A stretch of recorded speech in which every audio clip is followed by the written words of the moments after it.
This is First GenXers.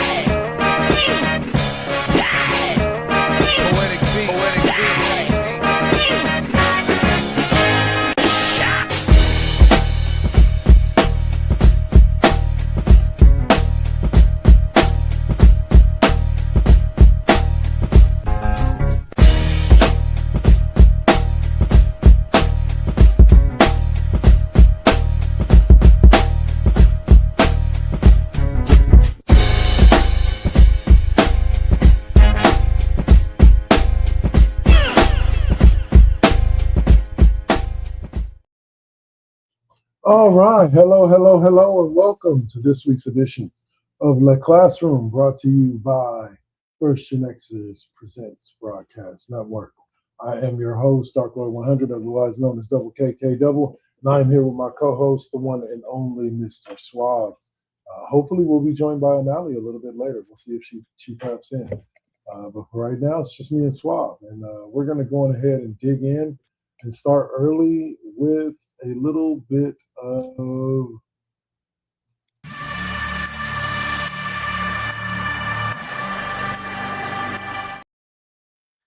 other sports talk. And that means that we're going to be talking something other than football or basketball, because once again, it was kind of a fruitless week. And when it came to football, not much went on from any perspective outside of, we can touch on one real quick, Kirk Cousins signing with the Raiders.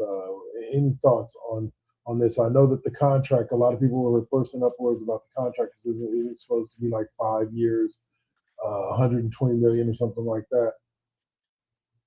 But it's really like a 1 year contract and only worth 20 million actual guaranteed. Yeah, smart move by the Raiders. They get a quarterback that knows how Kubiak wants to play, how he wants the quarterback to read the offense. It's going to be Kubiak's offense again from when they were together in Minnesota. So it is a 5 year deal, but it essentially is the guaranteed money's all up front in the first year. The Falcons are paying 10.3 million this year. Raiders are only paying the veteran minimum, and then he gets a $10 million signing bonus. So essentially, he's going to make 20+ million dollars this year, and then the Raiders can cut the contract and make way for Mendoza. I think it's a smart move for the team. I think though I've seen a lot of things, including Cam Newton talking about Kirk Cousins isn't really the mentor type because of what happened in Atlanta, and I think that those instances are dramatically different. Kirk Cousins went to Atlanta not thinking they'd draft a quarterback for at least 3 seasons because he signed a 4 year, $160 million deal. That was incredibly unexpected. So he wasn't in the right frame of mind going in. You know, he hadn't even had an off season or a training camp, I should say, with the Falcons, and they go ahead and draft his replacement with a pick that they could have used to bolster the team for him to be the guy. Um, so he didn't really have the mentality or desire to want to show Phoenix the ropes. And I guess Michael Phoenix has come out and said that, you know, it was kind of tough. You know, Kirk wasn't really showing him a lot of things. And it's like, yeah, the Falcons made a dysfunctional decision between the players. You know, you can't really blame Kirk for that per se. But in this instance with the Raiders, he comes in already knowing he's going to be the bridge quarterback. He understands that it's all about getting Mendoza ready, showing he can mentor, and at the same time be given an opportunity to start for the Raiders next year and show that he can take a average roster or up and coming roster, however you want to look at it, and help get them over the edge to being a good roster, playing good football. So this is his opportunity to, one, show he can mentor a young guy, and two, show that he can still start at a high NFL level as he's done throughout most of his career, even going back to the Washington days. I'll say this. I think what happens with Kirk Cousins and the Mendoza situation will be dictated by how quickly Mendoza grows and how well Kirk Cousins plays. Because I think what it is at this point we're all assuming that most likely Kirk Cousins is your day one starter for 2026, and Mendoza sits on the bench for at least a couple of games, depending on how his training camp goes, while he's waiting for Kirk, or while Kirk is waiting for him to develop. Now, I don't necessarily know that they're expecting Kirk to come in and help develop this kid. I think that's a natural thing that just kind of happens when you have an older player with a younger player, if both are receptive to doing so. But that doesn't mean that everybody's going to be receptive to doing so.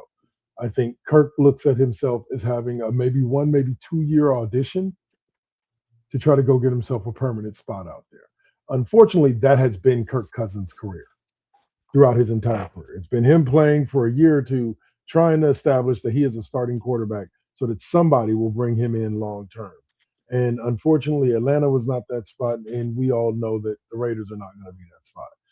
I think it sets up a deal that's good for the Raiders and that's good for Kirk Cousins, because he can be let go at any point. Like, there's not going to be a struggle to keep him. If they feel Mendoza is the guy, Mendoza starts day one, Kirk considers his backup this 1 year, make veteran minimum, and make his 20-something million dollars that he's going to make in general, and then go someplace else, and it doesn't hurt the Raiders cap. It doesn't hurt the Raiders situation at all.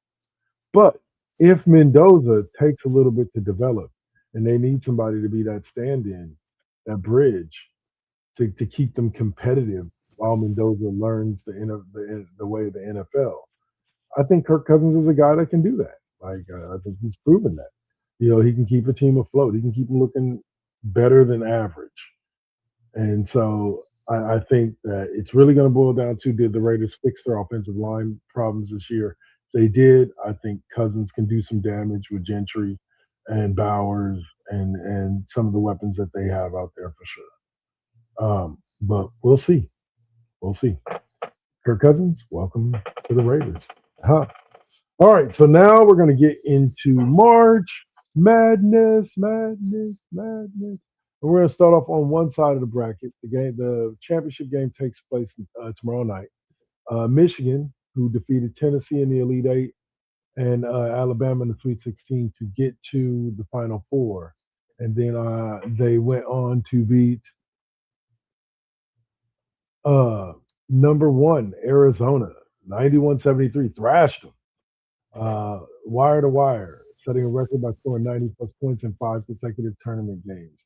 And they are in the championship tournament. Any thoughts on this Michigan squad and their chances to take it all? Because when we get to who their opponent's going to be, you'll see why I say the chance to take it all. But go on, Clark.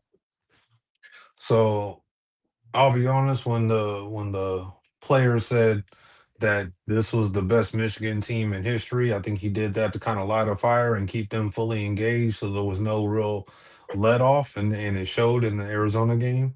Um, Mm-hmm. they have a very good opportunity to put themselves in the conversation, if they're able to get that title. Um, I won't say there's no question, but I do think that there's only one or two Michigan squads all time that could challenge them to be called the best Michigan team ever. Right now, they're dominating. They look like they kind of remind me of Indiana in how they've approached the game and what they've been doing in the tournament so far. So I think they look really strong, and I'd be very surprised if they're not able to finish the run. Yeah, for sure. This time, it's funny. I want to say the last time Michigan was in the finals, that is when they lost to Villanova on that last second shot, I believe. That was just a few years back. I want to say like 2015, 2021, maybe. But at the end of the day, like, this Michigan squad is pretty good. But like you said, at the end of the day, just like with the Warriors in the 73-9 title, or 73-9 season, it don't mean a thing if you ain't got that ring. So you guys have been number one. The only time I really checked in on this Michigan team throughout this season, though, was when they lost to Duke, and they lost the number one spot ranking in the basketball rankings, and yeah, and so, but they thought they might have to play Duke, as Duke did make it to the Final Four. But instead, Duke ran into the reigning defending national champions in UConn, who overcame a 19-point deficit to knock Duke out in the Elite Eight, and that was just to reach the Final Four. Uh, this team has been one that Danny Hurley is doing something special over there. Period. Like Danny Hurley is doing something really special in Connecticut over there with that men's team, kind of like what Gino Auriemma was doing. Well, me and O'Malley spoke about Gino Auriemma is doing with the women's team over there in UConn, and we'll get to them as well. But they get the upset. Duke is always one of the best teams in basketball, but this definitely ain't your Coach K Duke. So, what are your thoughts on Duke falling early before the Final Four and UConn being the ones to knock them off? I mean, Duke is still getting a lot of the mega talent out there. They're still kind of picking and choosing most of the prospects that they get. UConn, the men's side of UConn, always seem to find themselves an opportunity about every five-ish years or so to be in position to win a title. So, you got to give credit to UConn. They've always recruited well, and like I say, every 5, 10 years, UConn squeaks up and wins a title you didn't really see coming because they're really more so known for the women's side of basketball versus the men's. But the men's have been doing some damage once a decade or so.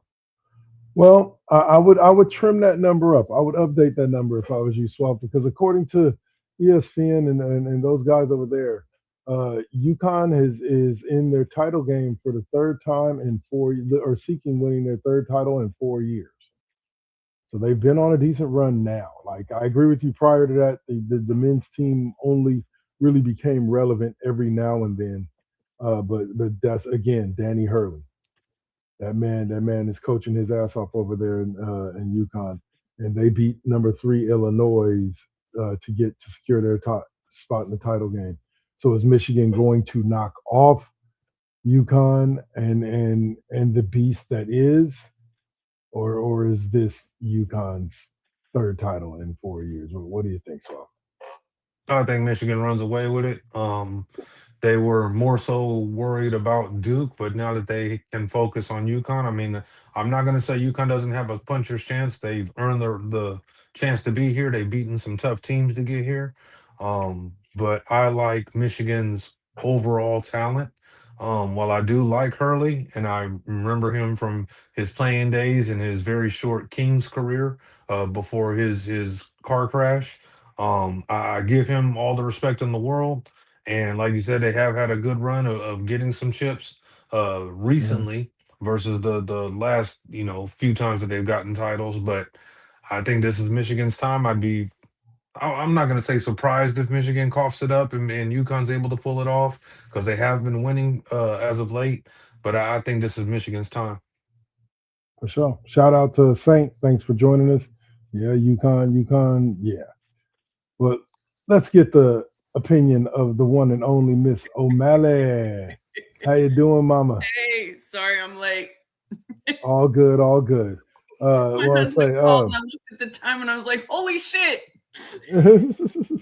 oh, I say, all right. So we're talking UConn, Michigan for the men's national title game.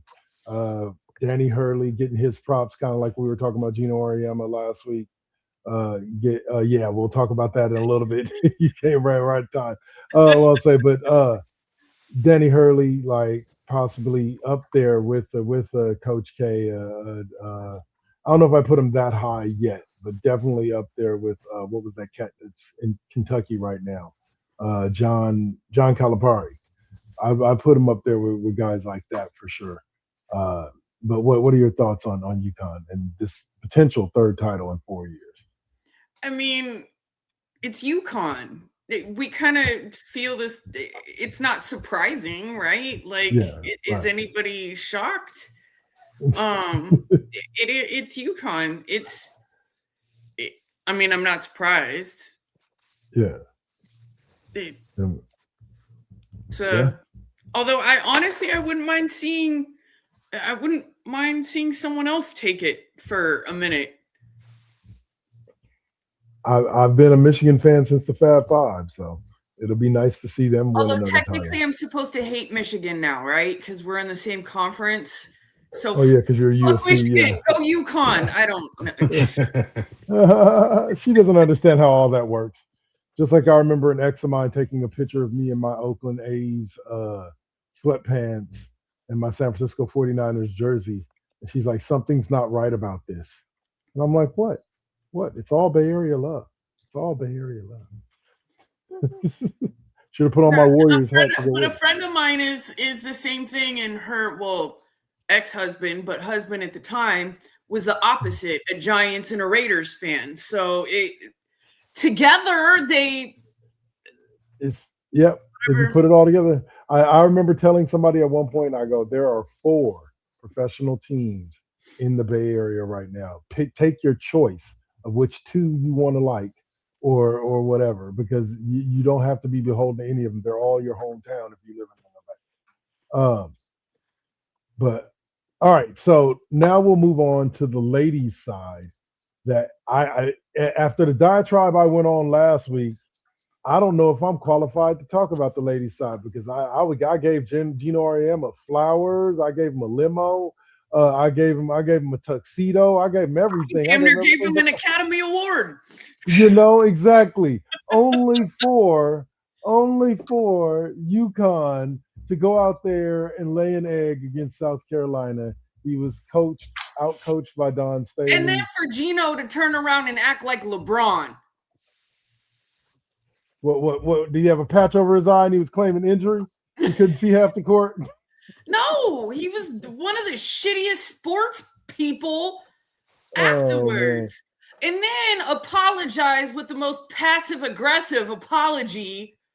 It's overly specifying staff. Oh my goodness. All I know is this is that every mega dynasty has its spoiler. Like the Warriors, like that spoils team to me. You guys can tell me if you agree. During their run, during their 5-6 game run from like 2015 to like 2020. The Houston Rockets were a spoiler team like that came close to beating the Warriors a couple of times, but didn't really beat them at all. Obviously, because they made it to 5 straight finals, but they were kind of that spoiler team, and I think that this team is kind of that same thing. I've seen Dawn Staley go up against Gino Auriemma a lot recently, and she kind of has his number. Like her game plan helps her team like keep him off balance. So, well, anyway. I just thought it was kind of weird because he acted like they lost to like Sac State. Damn. Like, I mean, sorry, Sac State. That really no disrespect. That was just what came out of nowhere. But I'm not gonna lie to you. If y'all went out, if your women's team went out and beat UConn, like, yeah, I could see Gino being pretty pissed. Like, yeah, what? But it was South Carolina. It's not like it was. I mean, this team is starting to get in Dawn Staley. They're starting to get up there with other teams. It's not like they got the floor mopped with themselves by some podunk freaking California Baptist college. California Baptist. But I'm serious. I mean, this was South Carolina and Dawn Staley. Like, not a good look, regardless of whatever fucking shenanigans and bullshit he tries to put it on. It's not a good look. It really isn't. It was Tara Vanderveer at Stanford, I believe, and I forget who the woman was at Tennessee. That when Gino was Pat Summitt, yeah, when Gino was coming up, that he struggled against their squads because their squads basically kind of were the UConns of that day, and you saw him definitely take that with a lot more humble than for some odd reason you saw him take this loss. Well, and the sad thing about it is he's lost to Dawn Staley before. Like, it's not like this is the first time that this South Carolina team has beaten UConn. He took a shellacking though, so that was I can see that being a little bit different because they got hammered, which is a rarity for UConn. Yeah, Well, Gina, you just got to keep working that recruiting magic and bring some of the best women in the country to UConn. And It's next not year even that won't recruiting happen. magic. That dude gets like half of the top 15 players every freaking year, ever since like Diana Taurasi. I'm just happy that Uh, teams like South Carolina have had the ability to get up and knock them down. Because honestly, Well, sometimes you and their like homegrown dynasties. kids are starting to decide to stick around and stay there now versus Yeah. go elsewhere. And that's the other difference because there's been a couple of players that he really wanted that ended up staying in South Carolina. So, And I 100%. also Yeah. think that the emergence or reemergence of the WNBA is definitely going to change the dynamic of who stays on top in the women's game because now, back in the day, especially through most of his bread and butter time, you got all those top players for 4 years. They weren't going anywhere except to maybe overseas when it was all over. So they were yeah. staying for 4 years, and you had five-star talent or top 10 talent recruiting wise sitting on your bench for 2 seasons before they even really got to play. So now, you might actually start seeing those two and dones. I'm not sure we'll see any one and dones. I'm sure it'll happen eventually. But as the money continues to rise in the WNBA game, I think we'll start seeing those 2 years and outs. And if you haven't used me, it's not my fault, coach. I'm gone. Now, also, there's one thing I want to address that was said in the comment section underneath one of our reels from last week where me and O'Malley were talking about the WNBA. And they're like, WNBA is still losing money. The NBA is still paying. And it's like, you're really on some like time warp shit, ain't you? Did they Like, not because listen to that show? Because we just talked about the fact that they had made enough money this year for people to actually start getting money kicked back to them. like they signed a $2 billion TV rights deal. Bro, Trust me, that made them Google. solvent for at least Google the next works couple of great. years. It's your friend. It reminds me of that episode of Blackish where Anthony Anderson has the song about Google. But anyway, you were gonna say something, Swap? I don't think Angel Reese and Caitlin Clark are getting enough credit as being really, I want to say back in the day, Cheryl Swoops and Cooper and all those ladies, Lisa Leslie, they were kind of like Bill Russell and Wilt. And now you've got the WNBA's version of Bird and Magic. Magic, You've yeah. got these two ladies that really kind of epitomize what that era was about, getting them the TV rights deal, getting their shows or their games on primetime television. You So know this what? is the beginning. Now they're just waiting on their Michael Jordan. They find their Michael Jordan You know. and they'll start making big dollars. You know what would tickle me pink is to find out years later that Angel Reese and Caitlin Clark were behind closed doors, actually great buddies. You know, I wouldn't doubt yeah. it. I wouldn't doubt it. There's probably going to I be mean, just like Magic and Bird. I Yep. love the fire, the rivalry, and all of that. But I would love, like years down the road, for it to be like, oh yeah, it was like that out there, but behind closed doors, like I was we all rooting love her this. on, and Yeah, Yeah. and she was rooting me on. Yeah, yeah. I I mean, would love to all see it that. honestly is going to take is the same thing that happened for Bird and Jordan when they thought they hated each other's guts was, Yeah. an ad campaign for Converse. So it's potentially could happen with Clark and Reese. Somebody Being on a decides to get them women's both in the USA same room. basketball team together. Yeah. Hey, there you go. All right, and so in the other matchup outside of North Carolina, we had UCLA randomly uh, beat Texas 51-44 in the Battle of Ones. The Bruins held off the Longhorns in defensive battle, and they reached the title game. Now, I don't know much about this UCLA team. I just know that the Pac-12 or Pac-10 or whatever, the Pac-2, whatever they Back are now. to I don't know what they are in basketball or if they exist in basketball anymore because I think UCLA is with the Big Ten now. Yeah, the But Big Ten. That's why I said I'm supposed to hate Michigan now. These women, like those teams have perpetually been, even dating back to their time in the Pac-12, in the spotlight. Stanford, UCLA, USC from time to time. You know what I'm saying? Even the Cal it was women even us have last ranked year until a key injury during the Elite Eight or the Final Four. I think it was the Elite Eight, yeah. And they got knocked off. But Yeah, so they end up making it to the championship game this year to face off against the UConn beater, the Colossus beater, South Carolina. And unfortunately, Suave, what was the score? I forget, but they shellacked the hell out of South Carolina. South Carolina obviously put all their eggs in the basket of the UConn game, and honestly, they looked so flat. It wasn't even a contest. They got hammered pretty good by UCLA. I think that they just weren't mentally prepared. They thought they would cakewalk them, and that's the problem sometimes when you beat down Goliath, and then you get another David on the other side of the court and just cough up the ball. You either take down Goliath or live long enough to see yourself become him, huh? I'll say no, 79-51 was the final score. And I think it is one of those series where like they talk about it. Like they talked about this during that World Series after the Yankees and Boston played in the ALCS. And they were like, I think it was the Yankees who won that on Aaron Boone last second homer.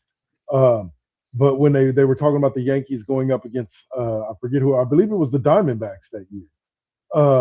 And they were talking about the fact that are the Yankees going to have enough emotion to be able to, because they just went through this war with like their biggest rival in Boston, a 7-game battle to the teeth. Are they going to have enough left to fend off whatever they got to face from the NL? And I believe they were.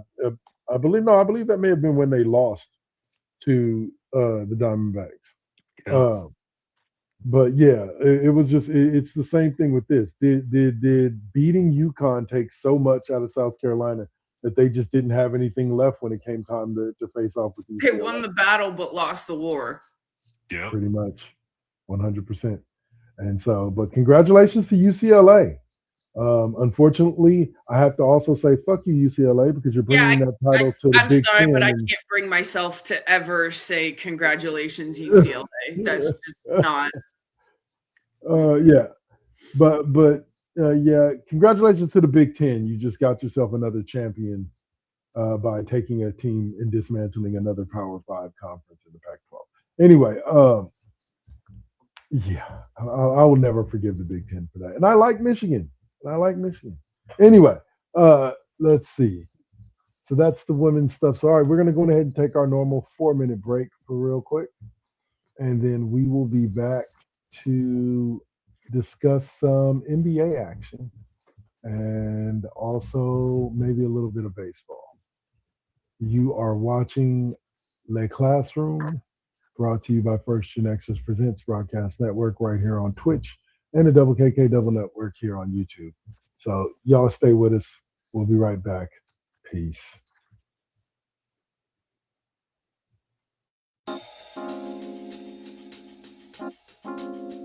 We back at it. Yep, we still doing it. Poetic beat. First GenXers. Gia. Let's get it, y'all. Come on. We back in the building. It's been a long time cooking in the soup kitchen. And I'm chilling with the same. Dropping these beats, won't stop, nope, I can't. Let me get up in the lab, turn it up. Game on with the First GenXers. What's up? Let's flip on the switch or the Xbox. Get up in my zone, I'm clowning. Let me clear my throat for a minute. Shout out to my folks while I'm in it. It ain't nothing but love, it's babe business. I really don't know what's so who ain't feeling this. And this is only the beginning. Now versus then, this is something for the chillin'. Poetic got the joints like McDonald's. I'm loving it. It's the First GenXers. We're now rocking with Poetic Beats. This is the First GenXers production. Get your PlayStations out. Get your Xbox out. Get your Switch out. Let's get it in, y'all. Holla back.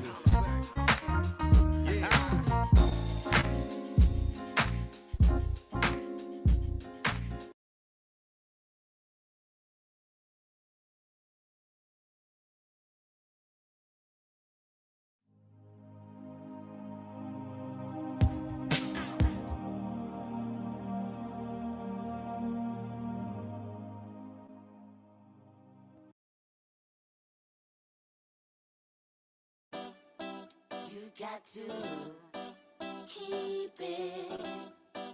Keep it. You got to keep it lovely. You got to keep it. Keep it. You got to keep it lovely. Success comes right after the struggle. I ain't even giving up on whatever I wanted. The tragedies I've seen, I can't even stomach. Most of y'all weak as shit and would've started running. Every time I make it back to the crib, I'm thankful the Most High let me see all of it. Grateful I'm lovely, and I'm being real with this. Please don't judge me. I'ma stay on my shit. I'ma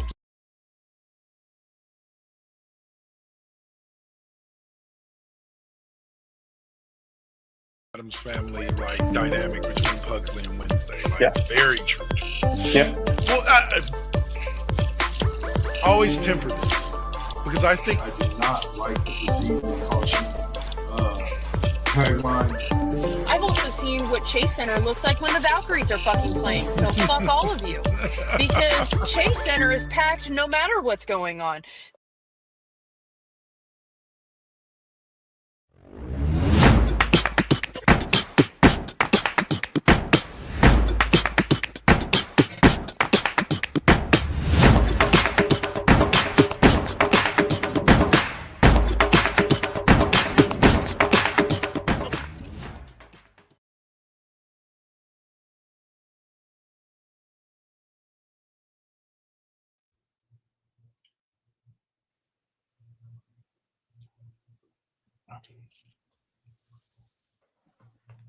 All right, and we are back.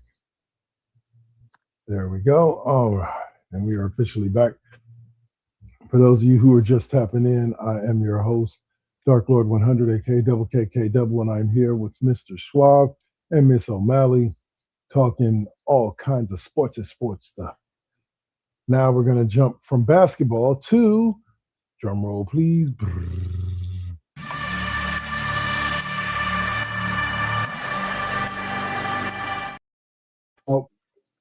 NBA basketball and where we're kind of at. Talk about some of the top stories about what's going on right now in the NBA. Things like where the Pistons sit without Mr. Cade Cunningham and most likely not getting him back before the season's over. And also the new look for the Lakers after the game from a couple of nights ago. Yeah, we're going to get into that. Right now, we'll start off with the Detroit. O'Malley's ready to go now. I'll say the Detroit had themselves a historic moment this week as they clinched the Eastern Conference for the first time since 2007. They do this without the services of Cade Cunningham, who's been out with injury, and I believe will miss most of the rest of the season. So, yeah, because that was everybody's big talk about the 65-game rule being unfair. Right. Luka's, well, he was the first one. Luka's now fucking crying about it too. yeah. And looks like he's going to be out of the MVP running too, apparently. Really?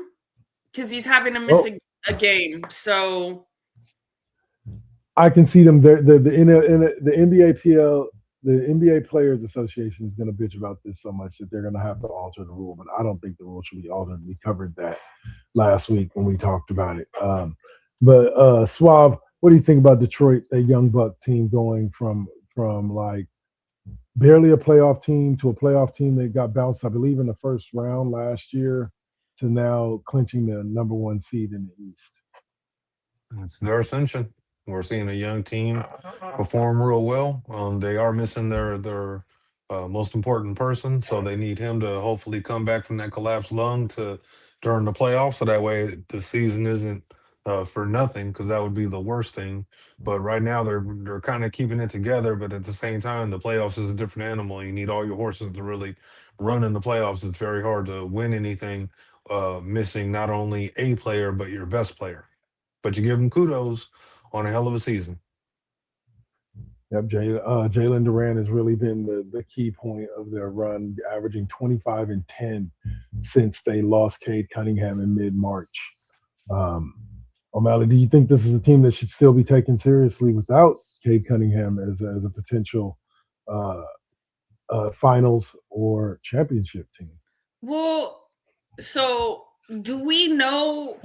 Is there even a possibility that he might make it back during the playoffs, or is he like done? I don't know. A collapsed lung is kind of a big thing. Well, yes, but I mean the question to that is like, because it does bode them a little better, the fact that they have that number 1 seed. So if he were to come back, you know, a couple rounds in,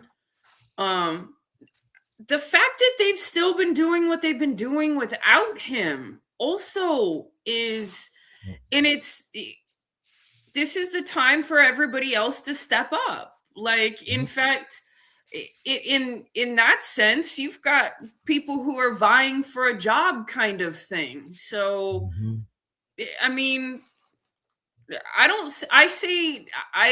would not count them out just because they're out Cade Cunningham. Gotcha. It says, according to the I don't thing. see them beating the Celtics, though. Oh, well, who knows? Like that's an old rivalry. That's always been a good rivalry. Yeah. I'll say it's according to Google. Cade Cunningham is expected to return for the start of the NBA playoffs after suffering a collapsed lung on March 17th, so he is likely to miss the remainder of the regular season. While he has been ruled out for at least another week, as of April 2nd, he is expected to be ready for the playoffs. So, I mean, that's why I kind of asked that question, because them especially being the number 1 seed, even if he was out the first round, right? Like they still have the advantage. Yes. But I mean, here's the other thing. How does he play though coming back in after that? So it's one of those things. They're doing well right now. Big time. All right. So earlier this week, we had a young Wemby go up against a stout veteran known as the Joker in a duel that saw Wemby block Joker at least 4 times. Again, I'm impressed, but the kid's tall. This is what he should be doing at 7'4", 7'5". Not many cats his age can do it, but this is what he should be doing. But let's pivot that talk about that Joker game into the fact that this week Victor Wembanyama has overtaken SGA for the number 1 spot on the Kia MVP ladder, especially following the performance against Joker and a 41 and 18 point game against the Warriors. So Swab, your thoughts on Wemby taking over the number 1 spot in the MVP ranking? All right, so honestly, I think this is, you got to give Wemby a lot of credit. It's the defensive side of the ball and really being the anchor for what the Spurs have been able to do. I do think that SGA and Oklahoma City allowed the window to be open because they fell off of that beginning pace that they had, where it seemed like they might actually challenge for the all-time wins record in regular season. But with them really kind of falling off of that, it really opened the door up for other players. And I think that Wemby's defense, combined with essentially being the point man for everything San Antonio does, I think this very well could be his first MVP for a team that doesn't deserve it. Well, not just his MVP. At this point, Wemby is now leading in the MVP ranking and the Defensive Player of the Year, and we know we haven't seen that in the league. Well, since you know who. I'll say, O'Malley, your thoughts on Wemby winning potentially his first NBA MVP? I mean, it would, if he gets it, it's earned. I think it's definitely been earned this season, and I think that's also shown by the defensive, being in the running for Defensive Player of the Year as well. Like he's He's earned it. So that'll be interesting to see if he gets both of them. Yeah. But I said it's the last player to do it, if I remember, is Jordan. There hasn't been anybody that's been able to do it in the same year at all. Yeah. There are people that own both, like Kawhi Leonard, where he Right. owns an MVP and he Just has a not defensive, but he didn't get it at in the the same year. same time. Yeah. But okay. So the next one is the subject that O'Malley's really happy to touch on.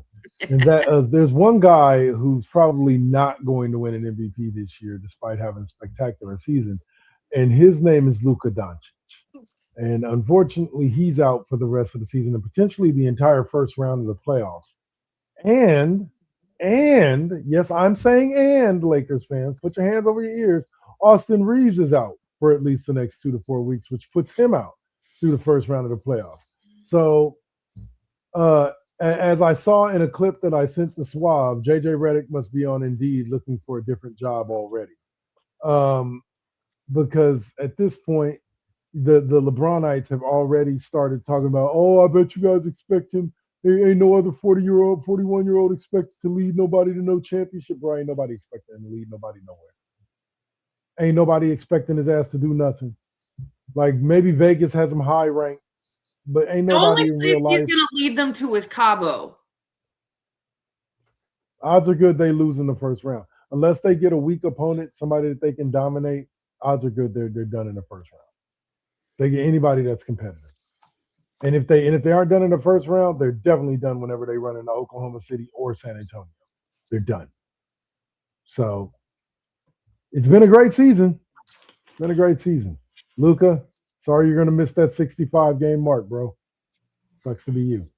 I'll say Steph Curry is having an amazing season. He ain't going to touch the MVP voting either because he's not going to be on the 65-game mark, even though he is coming back in about 13 minutes for the Warriors game tonight against the Rockets. Last I heard, they are a lock for the 10 seed, correct? Yeah. Yeah, I believe that they've clinched, so they're definitely in the playoffs. They were that last week. They clinched that last week, so yeah. So, do you think that getting Steph back is gonna, and hopefully if Kristaps Porzingis can stay healthy, if they can potentially make it a round or two? I'm not saying make a run to the finals. I'd just like to see us after the season they had make a round or two. I kind of feel like about the Warriors like I felt about the 49ers this season. If we win a game in a series in the playoffs or a game or two in the playoffs, that's a win for a season. Because really, with all the injuries that they've had, they really shouldn't even be where they're at. Yeah, so, but if we win a game into the playoffs just to have a player end up like hurt to the point they aren't even coming back next year or somewhere into next year at this point, because great, we've made it to the playoffs. I mean, and we could possibly win a game or a series or two, but at what possible cost here? Because at this point, for any other team, yes, that's great. Not us. No. At this point, okay, you made it in. Yeah. That's an expectation at this point. So, but I mean, that's not how Steph is built. So we know. Ask NBA 2K26. It has Steph playing into his 53rd birthday. Right. And don't get me wrong, I'm gonna still be here all for it. It's just that there's a concern when, especially him coming off of this injury, it's like, okay. Like Durant in 19. Yeah. Or Clay. Yeah, or Clay. Trying to come back basically before they were ready. But Suave, any thoughts on the Warriors and where they kind of sit right now? What I don't think tanking was ever an option. They're too prideful for that. But is this play-in playoff thing, like, would it be better for them to get knocked out in the first round of the play-in? I'll tell you like this. I'm sure they asked Steph if he'd be willing to sit out, and he told them just like Giannis did the Bucks. He said, "No, I want to play." So, he wants the opportunity to show that he's still in the upper echelon of star players and that he can make a difference out there. Um, I don't expect them to be true contenders, but Yeah. I will say they could make some noise. You got to win two straight in the play-in as the 10 seed. Win the first game, get to the second game, play the first loser, and then get to the 8th seed. And then you would face Oklahoma City. I mean, it'd be awful poetic for the Warriors to get in that position because with Kristaps and Steph, they could, put OKC up against the wall. So I think that they could have an opportunity to win that series, even missing Jimmy Butler. I think Jimmy Butler would have been beautiful to watch in that series with Kristaps, but they kind of want to see how it's going to look minus Jimmy Butler going forward. And I think what Steph is really doing is going to see how well he can play with Kristaps in the lineup to determine on if the Warriors how much they're willing to pay to bring Kristaps back. Yeah. Well, I think they want, from what I've heard, they want the combination of Draymond, Jimmy, Kristaps, and Steph. Like that's what maybe with Pods or Moody running the two. I think that's specifically what they want. But obviously Jimmy's. It's part of the reason why they didn't want to trade him when they traded for Kristaps. Like they didn't want to give up Jimmy. They probably could have gotten Giannis had they been willing to give up Jimmy. Maybe. But I'll say, but they want to see what that combination looks like if they run it back next year. And I agree with you. The main focus combination that they're looking at is Kristaps and Steph. I think it would be nice of them as well to bring back Melton and Al Horford as well to solidify that bench. It reminds me of David West and Leandro Barbosa during our early title runs and the roles that they played off the bench. I think that the Warriors can use that. And I'll be honest with you, Suave. If they can win the 2 games and get into an 8-game series against Oklahoma City and get Al Horford back as a backup to Kristaps and Draymond, I agree with you. I think they can make some noise. They can make some noise. But we'll see what happens. The playoffs are coming up soon. But it's going to be hard to watch because I'm not expecting much from this Warriors team at all. They've just been too injured. And Steph's only going to have you. Did you hear the report? And what did you think of it? I'll ask you first, Swamp. The report that Steve Kerr originally said that if the playoffs, like if the play-in started tomorrow, once they locked up that seed, if the play-in started tomorrow, Steph wouldn't be playing because he wouldn't want Steph's first game back to be a play-in game, something of that high intensity.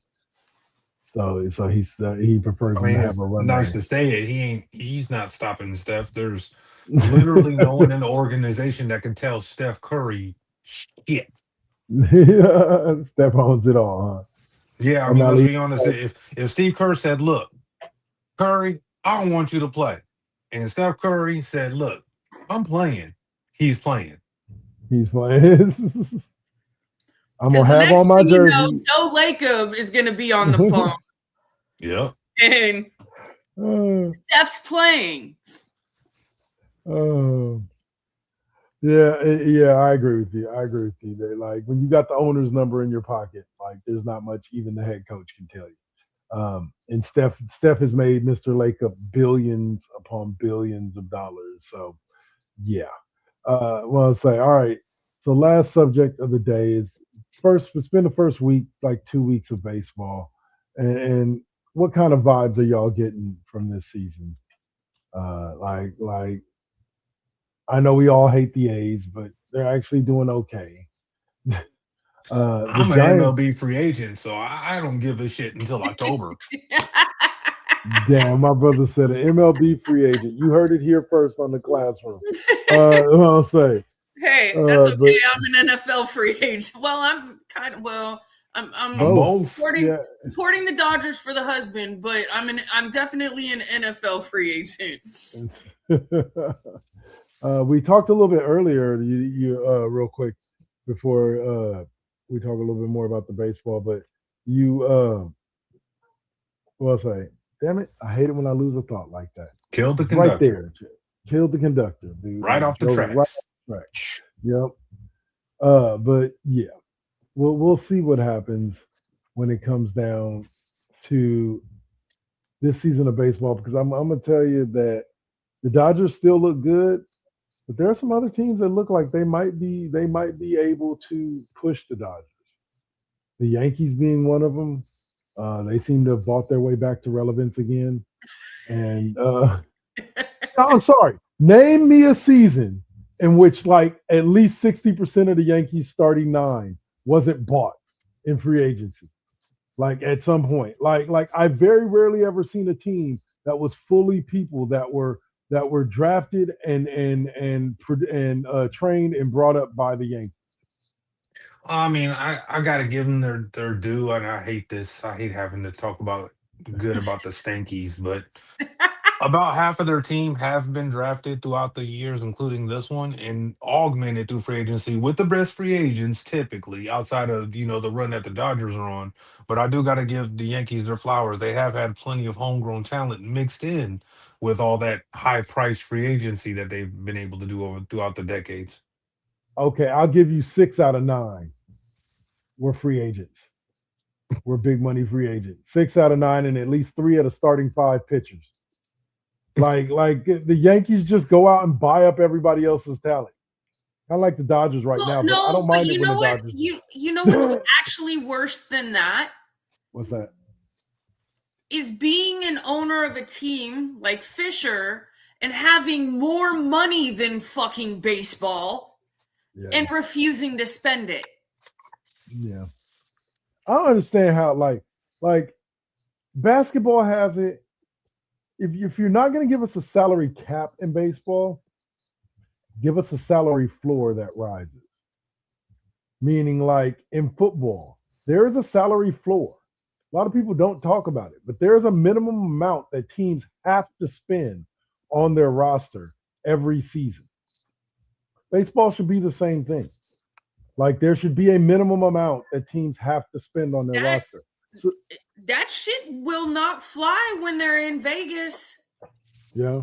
He's going to have to part with some money or sell the team to somebody who will, because just like the Raiders are recognizing that they fucked up and more than half the fans that are at games aren't even Raider fans. Yeah. The A's are going to find out very in a hard way that the way he's been doing business in Oakland is not going to work in Vegas. Yeah.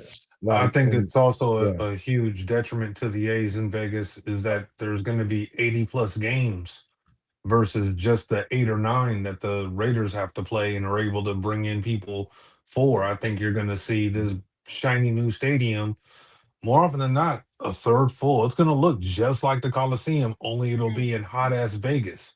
So, I mean, I don't think they really prepared for that. And outside of the money, I mean, I'll be honest, Fisher has never given the appearance or desire to want to win. So my understanding is that he's getting the stadium. He'll be the owner for about 2 or 3 more seasons. The A's value, even without winning, but just because they own the stadium, will raise their price by about 2 some odd 3 billion, and he'll probably sell them for 5 to 6 to 7 billion and make out like a bandit, since he's literally only worth like 2 or 3 billion, which is crazy numbers for us. But in terms of being a billionaire, he's on the lower end of actual billionaire owners. But he's a broke billionaire. Yeah, I mean, but let's be honest, it would be nice if and he's not alone. There's been a handful of other skinflint type owners, but what's the purpose of owning a sports franchise if you have no desire to win? And not just no desire to win, you're praying for a one-off championship. What is the point? Why even own? You could have sold last year, the year before. You could have sold. You shouldn't even bought the team if you didn't have an actual desire to own. And that's why I appreciate everything that the Dodgers have done, because a new ownership team came in with a desire to win and paid to win. And every fan base in every sport should relish the opportunity to do it, because I mean, look at soccer. Manchester City, Manchester United, they pay to win. The Patriots paid to win. The Warriors paid to win. And here we got the former Oakland Athletics. Now they're just the Athletics. But you literally have owners out there that don't give a shit as long as they make a couple of milli on the back end, and that's why I appreciate MLB turning off the spigot for the sharing. But what's the point if you don't want to win? I just don't understand it. You're literally dealing with athletes that want nothing more than to actually win a ring, and you could care less. It's crazy as shit just because you're in the boys club. Lunacy. It's because to some people, the team is just an asset. It's just another asset. Like you and like I want to see out of every new owner in every sport that Steve Ballmer type energy. Like he came in wanting to try to make the Clippers something after years of being nothing. And that's what you want to see. You look at from the DeBartolos to the Yorks, you went to a group of people that wanted to help see the 49ers win. And for every time that you have that type of switch where you all of a sudden find somebody, or if you're a Yankees fan, you're lucky enough to have an owner that's willing to spend that money to try to win championships and be competitive. When you're a fan of a team like the Athletics, it sucks watching other teams do this. This is why I'm not a fan of the Yankees. It sucks watching another team buy up your stars, your star players, and use them to win championships and compete for them. But I mean, and that's the even worst part of it at that time. Now, I know we can't really blame Fisher for that part, but right. We have other people like Lucifer Wolf we can blame for that. And how are you going to send those players to our rival? Yeah, to the damn Yankees. Like it's like only time I've ever been okay, and I don't remember if it was the Yankees or the Blue Jays that he did this to, but I think it was the Yankees. When they traded Ricky Henderson to the Yankees, did he stay there, or was it the Blue Jays where they traded him there, and in that offseason he became a free agent and he came right back to Oakland? I I'm forget not if it was the sure Yankees. how that worked out. But he played for a lot of teams. I mean, hell, Yeah, Ricky he Henderson, he could play right now at like 50 plus, you know what I mean? Or try to. I think he passed But away, so I don't think he yeah, can play anymore. But he'd still play. He's still playing up there, okay? Right. He up there. I mean, He up there running 40s. But he up there running But 40s with Lou Brock. The only A's owner I give credit is Steve Schott, because he wasn't a billionaire. He was just 100 millionaire. Everything was based in real estate. And he bought the team back when, contracts weren't necessarily crazy, which is why he only sold the team for like before they even hit $1 billion. I don't even think it was $500 million when he sold the squad. So Wolf, I give him credit. He was cheaping us out because he had to be cheap because he couldn't afford it. Fisher doesn't have that excuse. Yeah, very much so. Very, very much so. So, all right, y'all, we're going to wrap it up there. Again, a big thank you to the both of you for joining us, and thank you to everybody who's been watching. But yeah, it's the whole athletic situation is just so jacked up. Like it's like you sold to the one. Weren't there were plenty of other options of people that they could have sold to that would have kept the team in Oakland, that would have worked out a contract for a stadium there, understood what the team meant to the Oakland people, that they could have sold to, and they sold to the devil in disguise yet again, just like they did with Lou Wolf. Only this time the devil picked up and took the team with him to Las Vegas. And now a team that should be back in Oakland. I would say this. I would love to see the A's get the redemption arc that the Raiders never had. When the Raiders came back from Las Vegas, or not Las Vegas, but Los Angeles, and came back to Oakland, and then unfortunately up and moved their ass to Vegas years later.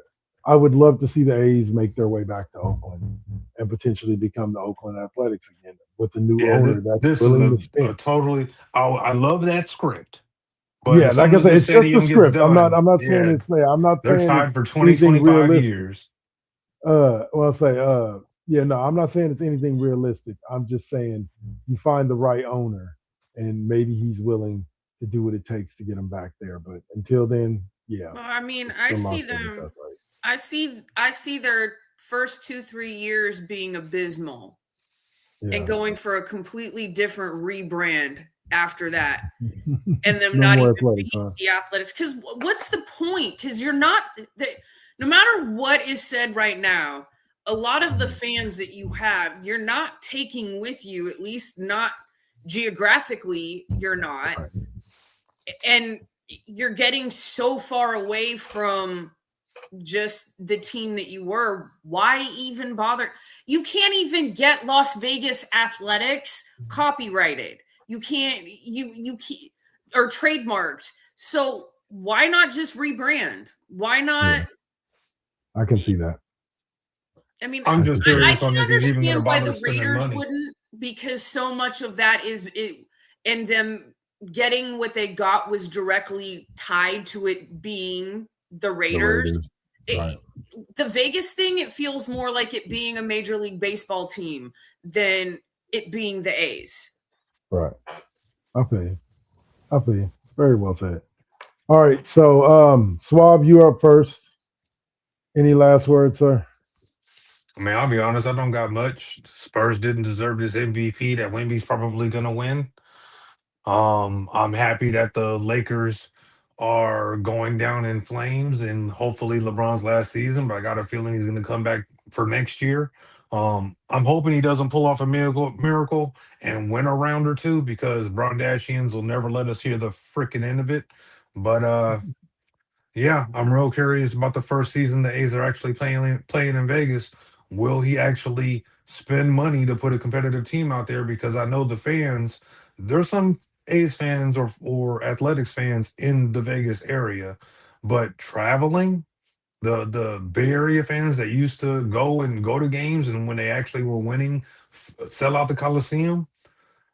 I'm real curious to see how that stadium is going to look more often than not every other night. For sure. And Miss O'Malley? I mean, fuck LeBron. What else can I say? I am so over him. I'm overhearing about it. They've just set up his fucking more crybaby bullshit excuses because Luca and Austin Reeves are out now. And oh my gosh, can you believe what he's doing at 437 years old? And he's been in the league for like 320 of those. And can you, he's the greatest of all time. And you know, he came in as a senior citizen and brought them to where they are. He can't do it all on his own. God, fucking pick an argument, folks. Either he's the best thing since sliced bread, or he can't do it on his own. He can't really be both of those things at the same time. So just go home. And please just leave LA. I am so sick of hearing it. I please just leave. Go back to Cleveland somewhere. No, those two things cannot be true at the same time. Some things can be true at the same time. Those two things cannot be true at the same time. I'm sorry. They can't. Fair enough. All right. Who cares if Bronny came on and did what he did if y'all ended up still getting the freaking floor mopped with you? Oh man. All right. And yeah, she got you tell him, O'Malley. I'm right there. Let's see. Oh my goodness. All right. And lastly, me, thank you for tapping in. Orange 834, appreciate it. We all have our own opinions, and I'm right there with O'Malley though. Like, I'm just tired of the double standards, the triple standards, the great on one hand, but old man on the other hand.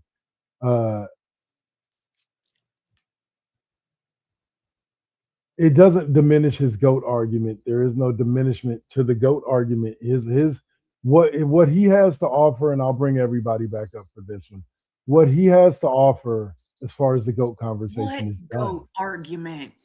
There is no more. There is no more that LeBron can do that's going to elevate him any higher than where he is, and that includes winning another championship, or even being the center point of winning another championship. For a lot of people, there's nothing else that LeBron's going to be able to do. So good luck to him in the hopes that he that he goes out there and looks competitive, but the odds are good he's not going to do much. And I'm not saying that as somebody who wants to see him either way. I'm really kind of, how do you say, neutral on LeBron. I could give if LeBron succeeds, I could give if LeBron fails, but the only thing I hate is that what I'm going to have to hear from his supporters if he succeeds. That's the only thing I dread. No problem. Because But they're yeah, worse winners than they are losers. exactly. And so at the end of the day, is LeBron one of the greatest players to ever step on a basketball court? I think the answer to that question is yes. But is he the greatest? Not in my personal opinion. And I don't understand why that's not okay. I don't understand why He that's not belongs okay. on the list, just not on the top of it. Right. Folks get mad And when I say he's ninth on my list. He's Yeah. not even, yeah. I mean, he's barely top 10. Well, and here's the thing I will always say whenever somebody says he is third, fourth, fifth, seventh. People say constantly it's an insult to him to have him anything below 2. No, because everybody's individual standards for what they consider to be the greatest basketball player of all time is different. It's so subjective. Therefore, Yeah. it's exactly. So whatever LeBron has accomplished, you may consider that enough to put him on top of that mountain. Others may not consider it enough to put him on top of that mountain. And guess what? Here's the kicker to it all. You're both right. Because it's your list. It's your list. You can put him wherever you please. And guess what? It's still of all time. Like second at the highest. Some of us have him as low as ninth of all time. But yeah, like, that's just the way it is. And respecting other people's thought process and the fact that they have every right to not have LeBron in their top 3 and not be considered some basketball dullard just because they don't particularly care for his particular style of play. Like, okay, Context like, matters. yeah, context matters. And our commenter says this is a very reasonable argument, but I don't see what metric you could use that wouldn't have him at number 7. How about this one? For my husband and I were just talking about this yesterday or today when I was on my way back here. Is that one of the reasons why we put Curry above LeBron is because Curry makes the players around him better.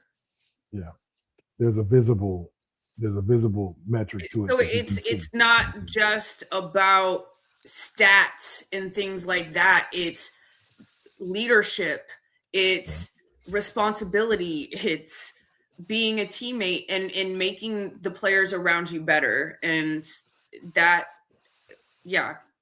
I haven't seen an example of that, and I think the fact that he jumps, and I went off on my diatribe a few weeks ago about this. You guys remember this, about LeBron is one of the greatest basketball players of all time. The man has never been a good leader. If you truly watch him from the perspective and through the microscope of being a leader in Cleveland, and he may have had games or stretches of games where yes, that leader came out, but 90% of the time in clutch situations, he's not a leader. He is a great player.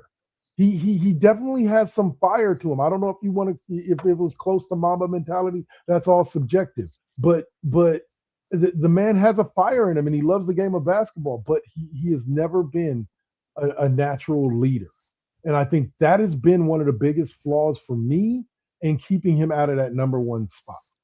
Is that although people did not like MJ's leadership style, MJ was a leader from day one. He may not have always led his team to the championship. He has more seasons where he didn't win than he has that he did. But he from day one to the final day, you saw it on the court. He was a leader. And so, okay, fair enough. He said in 2018, LeBron made his teammates way better. I don't know if, again, I think that goes back to, do you consider that he's the one that made his teammates better in 2007, when in reality, that was a top 10 defensive team, like without LeBron. Like LeBron was a part of that, but that was a top 10 defensive squad. You may not have known the names. They may not have been superstars, but they were a top tier defensive squad that year that they went to the finals and lost to the Spurs. I'm not saying he doesn't make his team better. Again, my point is he's not a good leader. Like, I think that's part of the reason why him and Kyrie didn't last more than a couple of seasons. Is I think even at the beginning, Kyrie looked up to him like a big brother, and LeBron's just not that dude. And that fractured their relationship and eventually caused Kyrie to want to go somewhere else. Right on. The comment was that even if we look at Austin Reeves, his style of leadership is more as a teacher, but he respects what I'm saying. But anyway, we can get into this and LeBron and all this all night long, but we don't have all night long. So Orange834, thank you for joining us. Kyrie doesn't count. Come back next week because I got something for you. Oh, Swab's going to be back next week? All right, that works. Yep. Jaw drops. Jaw hit the floor. We get 2 weeks of Swab. Y'all ain't never known what it's like to have that. So here you go. All right, so that's going to do it for us for today. Thanks for following, joining us right here, Orange834 on Twitch. We appreciate it. Yeah, jump back in, bro. We always love the conversation. So till then, y'all have a great night. Saint, if you're still watching, you as well. You should be on next with some MVT fusion, some music and video games. And I'll be back on Tuesday with some NCAA college football 26 on the Xbox. And I got the Bron receipts. I'm fucking ready. Let's have it. Let's have the breakdown. Deuces.